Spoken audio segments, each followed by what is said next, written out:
பிரணவம் யூடியூப் சேனலை சப்ஸ்கிரைப் செய்து சித்தர்களின் அருளை முழுமையாகப் பெறுங்கள்.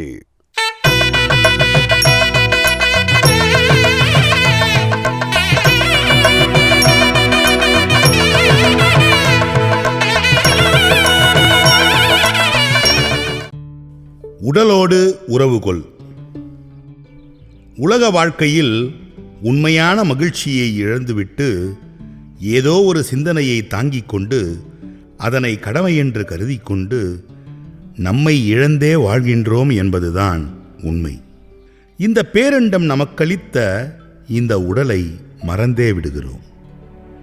ஏனெனில் நம்முடைய வாழ்க்கையில் எத்தனையோ சொல்ல முடியாத துயரங்கள், தீர்க்க முடியாத வருத்தங்கள் என நம்மை தாக்கி கபளீகரம் செய்து விடுவதால் நம்முடைய உடல் மீது நம்மால் அக்கறை செலுத்த முடிவதில்லை. இங்குள்ள எதையும் மறக்க முடியாமல் இழப்பை நினைத்து மனம் தவிப்புடனே அலைகிறது. இங்கு நம்முடைய தேவைகளுக்கு கட்டாயமாக பொருளீட்டித்தான் ஆக வேண்டும். அந்த நிலைப்பாட்டில் எந்த தவறும் இல்லை. அதற்கும் மேலாக நம்முடைய உடல் இயக்க இயல்பினை கண்காணிக்க தவறிவிடக்கூடாது. இருவர் உடலால் ஓர் உடல் எடுத்து வந்த நாமும் ஒரு உடலுடன் கலந்து சில உடல்களை உருவாக்கி விடுகிறோம். அதன் பின்னர் பணம் பணம் என அலைந்து பெற்றதையெல்லாம் அதற்கு கொடுத்துவிட்டு உடலை வருத்தி மடிந்து போய்விடுவதே வாழ்வாக இருக்கிறது. அது நிறைவான வாழ்வா என்றால் அது இல்லை. இப்படி பிறவியாக இங்கு வந்து சென்று கொண்டிருக்கும் நாம் இந்த பிறவி சங்கிலியை அறுப்பதற்காகத்தான் இங்கு பிறவி எடுக்கின்றோம் என்பதுதான் உண்மை. உடல் இயக்கமும் பேரண்ட இயக்கமும் ஒன்றியிருப்பதை உணர்ந்து உயிரான சீவனை பிடித்து மரணத்தை வென்ற சித்தர்கள் மனிதர்கள் தாங்கள் வந்தவினை உணராமல் உடல் பழுதாகி மரணித்து விடுவதை தடுக்கவே உடலை பேணும் யோகங்கள் அறங்களை போதித்தனர். இந்த ஊற்றை சடலமான உப்புள்ள உடலை போகப் பொருளாக பார்க்காமல் உடலில் உள்ள சீவ மருந்தை உண்ண வேண்டும் என்றார் அழுக்கணி சித்தர். அந்த பாடலை காண்போம். ஊற்றை சடலமடி உப்பிருந்த பாண்டமடி, மாற்றிப் பிறக்க மருந்தெனக்கு கிட்டுதில்லை. மாற்றிப் பிறக்க மருந்தெனக்கு கிட்டுமென்றால் ஊற்றை சடலம் விட்டே என் கண்ணம்மா உன் பாதம் சேரேனோ என்கிறார் அழுக்கணி சித்தர்.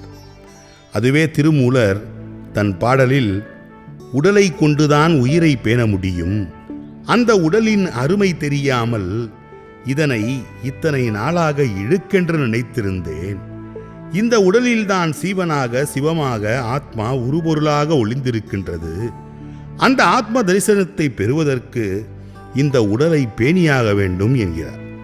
அதற்கான பாடலை காண்போம். உடம்பினை முன்னம் இழுக்கென்று இருந்தேன், உடம்பினுக்குள்ளே உருபொருள் கண்டேன், உடம்புளே உத்தமன் கோயில் கொண்டான் என்று உடம்பினை யான் இருந்து ஓம்புகின்றேனே. அதே போன்று இன்னொரு பாடலில் உடம்பார் அழியின் உயிரார் அழிவர், திடம்பட மெய்ஞானம் சேரவும் மாட்டார், உடம்பை வளர்க்கும் உபாயம் அறிந்தே உடம்பை வளர்த்தேன் உயிர் வளர்த்தேனே என்கிறார். ஆக இந்த உடலால் மட்டுமே உயிரை பேண முடியும். அத்தகு உடலை பேணும் அவசியத்தை உணர்ந்து வாழ்வில் உடலான மெய்யில் மெய்ஞானத்தை உணர வேண்டும் என்கிறார்.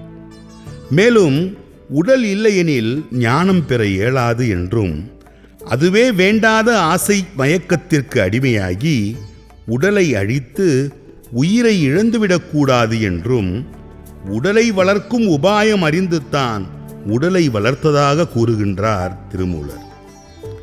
வயதாகும் போது உச்சி முதல் பாதம் வரை எல்லாம் மாறி மங்கிப் போய்விடுகிறது. உடலானது எலும்பு, தசை, நரம்பு, இரத்தம் பிணைந்து செயல்படுவது மட்டுமல்ல, அது மனதால் இயங்கும் தன்மை கொண்டதால் அது வினைக்கு தகுந்தவாறு செயல்பட்டு மன அழுத்தத்தை உருவாக்கி உடலை பாதிப்படைய வைத்து விடுகிறது. அப்படி மனம் பாதிக்கும் போது இரத்த உற்பத்தி தடைபட்டு உடல் இயக்கம் நின்று எல்லாம் முடிந்து விடுகிறது.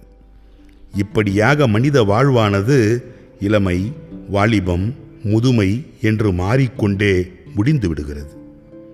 இந்த உடல் முதுமை அடைந்த பின்பு எதை சிந்தித்தாலும் அது பயனற்றது என்பதை உணர்ந்து இன்றே சிந்தித்து உடலை பேணும் வாழ்வை வாழத் துவங்க வேண்டும். நிரந்தரமற்ற இந்த வாழ்வில் சிலவானது நம்மிடம் இருக்கும்போது அதன் அருமை பெருமைகள் நமக்கு தெரியாது. அது இல்லாத போதுதான் அதனின் அருமை தெரியும். அப்படித்தான் ஒவ்வொரு ஆன்மாவும். ஆக நம்முடைய நிரந்தரமான ஆன்மாவை நம்முடைய இந்த பிறப்பிலேயே அதன் தரிசனத்தை இந்த நிரந்தரமற்ற வாழ்வில்தான் காண முடியும். அதற்குத்தான் இந்த உடலை பெற வேண்டும். சீவனான உயிரை காக்க வேண்டும். மண், பொன், பொருள், பெண், பதவி, கௌரவம் என எதுவாயினும் அதனை இழந்தாலும் மீண்டும் நம்மால் கைப்பற்றிவிட முடியும். ஆனால் உடலை இழந்துவிட்டால் உயிரும் ஆன்மாவும் பிரிந்துவிடும் என்பதை உணர்ந்து உடலின் இயக்கத்தை நல்ல ஆரோக்கியமுடையதாக வைத்துக்கொள்ள நாம் தான் முயற்சி எடுக்க வேண்டும். நம்முடைய இயக்கம் நின்ற பிறகு நமக்கு வாழ்வளித்து கொண்டிருந்த மூச்சினை நாம் திரும்ப பெற முடியுமா? முடியாது. அந்த சீவனான உயிரை காக்க உடல் தத்துவங்களை உணர வேண்டும். அதுதான் நம்முடைய பழைய ஆலயங்கள். உடலை வருத்தி பக்தி செலுத்த வேண்டியதில்லை. உடலோடு பிணைந்த ஆன்மாவை அறிய நல்ல அறங்கள் செய்து வினையை நீக்கி உயிரான சீவனை மூச்சினால் ஒடுக்கினால் நாமே ஆலயமாகலாம். இந்த பிறவியையும் கடந்து விடலாம். உடலை உணர்ந்து உயிரை பேணி மரணமில்லா பெருவாழ்வை அடையலாம். அதற்காகவே மனித வாழ்வை கடக்கின்ற அறத்தை போதித்தனர் நம்முடைய சித்தர்கள்.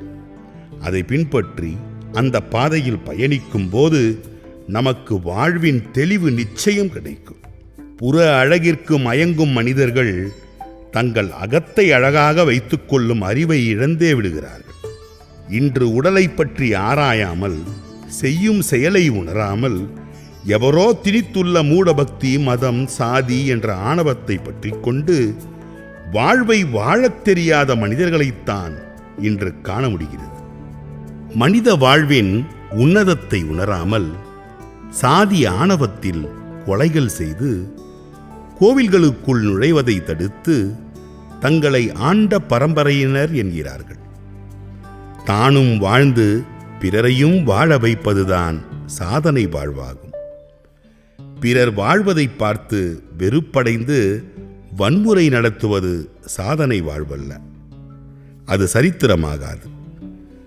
அழுக்காக வாழ்ந்து தீய செயல்கள் செய்து மனம் கெட்டு, மானங்கெட்டு, உடலை கெட்டு, உயிரை இழப்பது மனித வாழ்க்கைக்கு அழகல்ல, அது மாண்பும் அல்ல. இங்கு எல்லா உயிர்களிடத்தும் இறைவாசம் இருப்பதை உணர்ந்து எவரிடமும் பேதம் பார்க்காமல் வாழ வேண்டும். மூட பக்தியில், சாதி மத வெறியில் அலைவதினால் எந்த லாபமும் யாருக்கும் இல்லை என்பதை உணர வேண்டும். மதி இழந்து பேதங்கள் பார்த்தோமானால் பிறரின் ஆன்மாவில் உள்ள இறையை வஞ்சித்து வினையை விலை கொடுத்து வாங்குகிறோம் என்ற தெளிவு நம்மிடம் இருக்க வேண்டும். ஆக இந்த வாழ்க்கையை சலித்து கொண்டு வாழ்வதை இன்றோடு விட்டுவிடுங்கள். பிற உயிர்களை நம்முடைய உயிராக கருத வேண்டும். பிற நலன் பேணும் தொண்டு செய்ய வேண்டும். அறம் நம்முள் ஓங்கி வளரும் போது உடலில் உள்ள உயிரான சீவன் நிலை பெற்று அற்புதத்தை நடத்தும். இந்த பேரண்டம் நம்மை தெய்வத்தானாக மாற்றும் அதிசயத்தை உணர முடியும். ஆக நாம் இங்கு இயல்பான வாழ்வை வாழ வேண்டும். தேவையற்ற ஆசையை நம்முள் வளர்த்து நம்முடைய மனதை கெடுத்து உடலின் இயக்கத்திற்கு பாதிப்பு ஏற்படுத்தக்கூடாது. அழுக்கில் இருந்துதான் இந்த உடல் பிறந்தது. வானத்தில் இருந்து குதித்த அவதார பிறவியாக எவரும் இங்கு வந்துவிடவில்லை. அந்த அழுக்கான வினையை நீக்கினால் பேரண்டத்தின் இயக்கம்தான் உடலின் இயக்கம் என்று உணர முடியும். இந்த பேரண்டம் வழங்கிய அற்புதமான உடலை கொண்டு பிறர் நலன் பேணியும் தன்னை அறியும் நற்றொண்டுகள் செய்து வாழும்போது பேரண்டமே முக்காலத்தையும் உணர்த்தும். உயிரான சீவன் பேரண்டத்தின் சக்தியோடு கலந்து உடலும் உயிரும் ஓம்பப்படும். ஆன்மாவை அறிந்து தன்னை உணர்ந்து கொள்ளும் உறவே உண்மை உறவு என்ற உண்மை விளங்கும். உடலை பேணுவோம், உயிரை காப்போம், வாழ்வோம், வாழ்விப்போம். பிரணவம் யூடியூப் சேனலை சப்ஸ்கிரைப் செய்து சித்தர்களின் அருளை முழுமையாகப் பெறுங்கள். அருளாளர்கள் 1000 என்கின்ற இந்த புத்தகம் 1000 சித்தர்களை பற்றிய செய்திகளை உள்ளடக்கியதாக இருக்கிறது. 1000 சித்தர்களின் வாழ்க்கை வரலாற்றை அற்புதமான முறையிலே அச்சிட்டு படங்களோடு தந்திருப்பவர் இதனுடைய தொகுப்பாசிரியர் கோ. திருமுருகன் என்ற பூரணநந்தன். இந்த நூலின் பிரதிகளை வாங்கி நாம் வீட்டிலே வைப்பதன் மூலமாக இந்த சித்தர்களெல்லாம் நம் வீட்டிற்கு வருகிறார்கள், வரப்போகிறார்கள் என்ற நம்பிக்கையை நாம் ஏற்படுத்திக் கொள்ள வேண்டும். நூல் உங்களுக்கு வேண்டுமா? அதற்கான அலைபேசி எண் 739-739-4174. ஜிபே மூலம் செலுத்த 9176564723.